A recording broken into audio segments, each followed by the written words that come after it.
Dan dari berbagai macam jenis tipe engine yang diproduksi oleh Komatsu, salah satunya yang paling umum atau populer digunakan adalah engine jenis 12V atau 12 silinder. Nah, engine ini cukup besar, digunakan untuk menggerakkan dump truck HD785-7. Nah, dimana kalau kita lihat salah satu bagian dari engine ini ada yang namanya piston yang digunakan untuk proses pembakaran di ruang bakar ini itu sendiri. Nah, kalau kemarin kita mendapatkan data, piston ini harganya cukup mahal sehingga sangat kompetitif kalau kita melakukan remanufacturing di piston ini. Kemudian dari situ kami kemarin coba mencari tahu sebenarnya piston ini terbuat dari apa sih. Nah, setelah kami coba investigasi di MTC, ditemukan bahwa ternyata piston ini tuh terbuat dari besi tuang kelabu atau FCG, di mana di FCD ini ada semacam proses pelapisan permukaan atau surface treatment. Kemudian kita juga pengen tahu lagi surface treatment ini apa sih, gitu kan. Baru kemudian kita coba analisis elemen dengan menggunakan electron probe microanalyzer. Jadi dengan electron probe microanalyzer, dia itu fungsinya tidak hanya seperti SEM atau scanning electron microscope yang hanya menampilkan image, tapi dia juga bisa melakukan analisis elemen, baik secara kualitatif maupun kuantitatif. Dan salah satu keunggulan yang analisis elemennya itu bisa mapping elemen.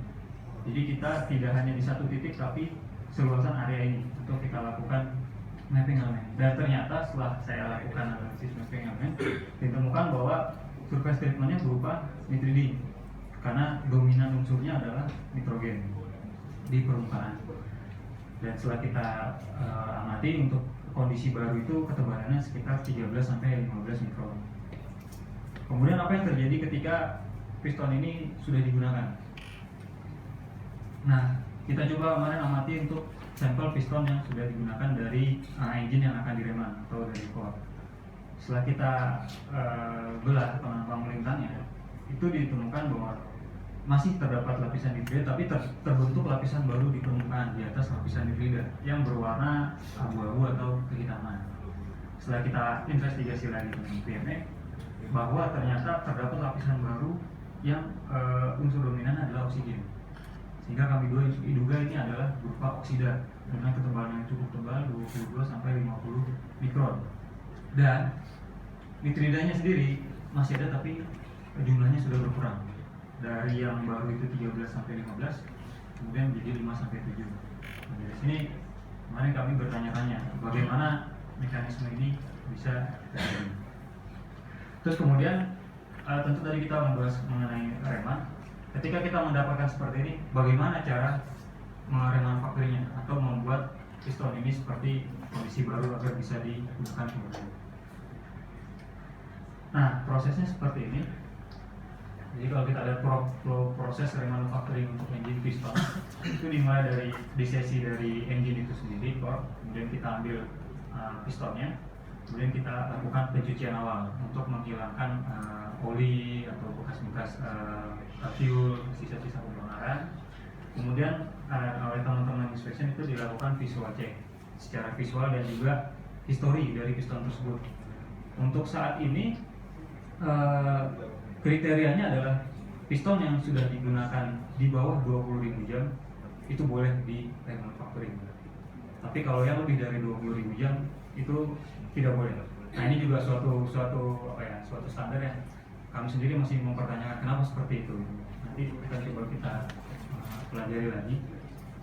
Nah, jadi setelah dicari historikalnya, ketika dia di bawah 20.000 jam itu boleh digunakan kembali. Tapi kalau dia 20.000 jam itu harus disetor. Kemana proses selanjutnya dari salvaging proses, yaitu proses perekondisian atau penyelamatan. Ini dengan metode wet blast. Wet blast itu semacam kayak metode pencucian. Nanti akan saya jelaskan lebih detail menggunakan media abrasif. Tujuannya untuk menghilangkan tadi lapisan-lapisan oksida yang terbentuk di permukaan piston. Setelah itu baru dilakukan proses pengecekan, di mana poinnya adalah pengecekan dimensi. Dimensinya itu masih masuk ke dalam standar toleransi kita atau tidak. Kalau tidak, tetap tidak bisa kita gunakan. Tapi kalau masih masuk, dan tidak ada crack, itu kita gunakan kembali. Nah, kemudian untuk proses wet blast itu sendiri seperti ini. Jadi proses wet blast ini proses mencuci, tapi tidak hanya menggunakan air yang ditambahkan dengan partikel-partikel abrasif yang berukuran sangat kecil atau mikron. Kemudian dia juga dibantu dengan udara bertekanan. Nah, ini yang saat ini kami gunakan, itu dimana air kita campur dengan partikel abrasif yang ini brand itu Zirglass. Ini umumnya pasir dari zirkon dan silika dengan ukuran rata-rata itu 50 mikron untuk diameternya. Kemudian parameternya adalah pencampuran air dan partikel ini itu sekitar 15-20%. Terus kemudian tekanan udaranya itu maksimal 0,4 dan waktunya itu 20 menit. Jadi nanti mekanismenya seperti ini. Jika dia dicuci dengan wet blast, ini diharapkan oksidasi akan hilang tanpa merusak base material. Ini kondisi yang sebelum dan sesudah di wet blast. Kita lihat perbedaannya, memang terlihat bersih seperti baru dan oke untuk digunakan. Nah, tapi dalam perjalanannya ada juga masalah pada piston yang direman. Nah, kemarin kami mendapatkan informasi ada terjadi kegagalan bahwa di mana setelah direman baru dipakai 1.500 jam atau sekitar 3 bulan itu sudah mengalami crack atau retak. Nah, kami coba analisis di MVC. Setelah kita lihat permukaan patahannya, nah ini berdasarkan literatur yang saya dapat di ASN Handbook bahwa ternyata fenomena kerusakannya atau retaknya adalah yang terdiri adalah decohesive fracture, di mana jadi ini nih bisa disebabkan oleh temperatur yang tinggi sehingga piston ini seperti mengalami creep ya, ulur karena juga ada pergerakan yang tinggi dia sampai. Nah, sedangkan kita tahu piston ini digunakan di ruang bakar yang temperaturnya itu sangat tinggi. Nah, kenapa dia bisa rusak? Seharusnya kan kalau yang normal dia tidak rusak. Kita amati lebih lanjut, ternyata untuk kasus yang rusak ini di daerah patahan itu kita tidak menemukan lagi adanya lapisan digrida, tapi kita menemukan adanya lapisan oksida yang sangat tebal 76,8 mikron.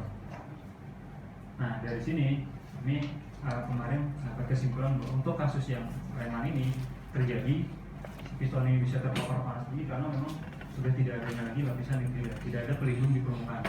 Karena nitrida itu sendiri dari yang saya pelajari, dia selain untuk ketahanan arus, dia juga sebagai salah satu barrier untuk ketahanan panas karena memiliki kerasan yang tinggi. Nah, dari situ untuk fenomena kegagalan kami sudah menemukan, tapi kami perlu melakukan improvement di bagian produksi kami, mencari tahu kenapa nitrida ini bisa tidak ada. Apakah dari proses kami yang salah atau dari kondisi operasi pemakaian di lapangan daripada si piston itu sendiri. Nah, untuk yang proses kami menduga nih ada kelebihan di proses wet blast. Apakah terlalu lama atau mixing air dengan pasir yang terlalu ini. Tapi setelah kemarin kita confirm tidak ada perubahan parameter di proses, sehingga kami menduga ini akibat waktu wet blast yang terlalu lama, sehingga kami coba melakukan trial. Kita coba yang tadinya standarnya 20 menit, kita lakukan mulai dari 5 menit, 15 menit, dan 30 menit. Nah, kami kemarin mencoba menggunakan sampel yang sampelnya 18.000 jam seperti ini. Jadi originalnya memang seperti ini, oksidanya ada tebal, nitridanya sudah mulai berkurang memang karena pemakaian, dan semakin lama prosesnya itu lapisan nitridanya memang semakin hilang. Tapi dari sini juga kami tidak bisa 100% menyalahkan kesalahan ada di proses kami. Kenapa? Karena di awal kita tidak tahu seberapa tebal sih oksida yang ada di piston core itu, dan seberapa sih tebalnya sisa nitrida yang masih tersisa di core. Nah, untuk saat ini itu kami belum bisa mengevaluasi, sehingga untuk menentukan parameter yang ideal untuk ini juga kami masih belum dapat. Nah, dimana mungkin hal ini tuh bisa menjadi peluang untuk kedepannya kita mengadakan studi mengenai bagaimana cara melakukan pengukuran lapisan oksida dan sisa dari nitrida pada engine piston ini, tapi tanpa merusak. Karena sejauh ini yang kami lakukan untuk mendapatkan hasil yang akurat itu adalah dengan merusak, kita potong. Sedangkan kalau sudah kita potong tidak bisa digunakan lagi untuk bagaimana. Tantangannya adalah bagaimana menemukan suatu metode pengecekan atau inspeksi tanpa merusak untuk menilai lapisan oksida dan sisa dari nitrida. Kalau ini kita bisa melakukan sehingga kita bisa mendapatkan parameter yang sesuai. Atau mungkin ada suatu teknologi baru atau dari riset yang sudah pernah ada mengenai penghilangan lapisan oksida ini dengan metode lain selain metode, apakah dengan chemical atau dengan metode yang lainnya. Itu bisa nanti dipelajari lebih lanjut. Kemudian yang kedua ini tadi mengenai fenomena pengurangan lapisan nitrida itu sendiri. Nah, jujur sampai saat ini juga saya masih belum mendapatkan secara pasti kenapa itu bisa terjadi. Kalau terbentuknya lapisan oksida secara umum sih itu pasti terjadi ketika terjadi suatu pembakaran. Tapi yang jadi masalahnya adalah kenapa nitridanya itu bisa hilang.